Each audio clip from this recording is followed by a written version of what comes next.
Hello, நான் உங்களின் காரிகை. இன்னைக்கு உங்களுக்காக ஒரு குட்டி கதை. ஒரு விவசாயி சின்ன குடிசையில சந்தோஷமா வாழ்ந்துட்டு வந்தாரு.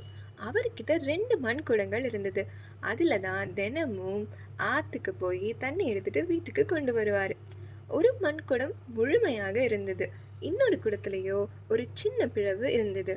அந்த பிளவு உள்ள குடம் தினமும் சோகமா இருந்தது.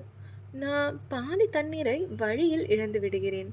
அப்போ நான் யாருக்கும் முழுமையா பயன்படாத குடம் தானே. என்னை தூக்கி எறிந்து என் வாழ்க்கையை முடித்துவிட வேண்டியது தானே. ஏன் இன்னும் இந்த உடைந்த பிழவோடு என்னை வாழ வைக்கிறீங்க அப்படின்னு சொல்லி கடவுள்கிட்ட கேட்டுச்சான். அதுக்கு அவரு சொன்னாரு, நாளைக்கு பாதையில நீ வரும்போது கவனமா பார்த்துட்டே வா அப்படின்னு சொன்னாரு. அடுத்த நாள் குடம் பார்த்துட்டே வந்துச்சு. பாதையின் ஒரு பக்கம் முழுக்க அழகான சிறு பூக்கள் மலர்ந்திருந்தது.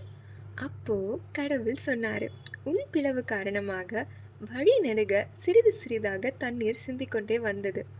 அதனால தான் இந்த பூக்கள் அழகா மலர்ந்திருக்கு அப்படின்னு. அதுபோல தான் மனவலின்ற பிளவை தாங்க முடியாம நீங்களும் சில சந்தர்ப்பங்கள்ல அந்த குடம் மாதிரி யோசிச்சிருப்பீங்க. ஆனா உங்களுக்கு தெரியாதுல்ல, நிறைய பேரோட வாழ்க்கைன்ற பூக்கள் மலர்றதுக்கு நீங்க ஒரு தண்ணீரா இருக்கீங்கன்னு. புரியும்னு நினைக்கிறேன். எப்பவும் மறக்காம அழகான உங்க சிறு புன்னகையோட மன நிறைவோட இருங்க. ஓகே, பாய்.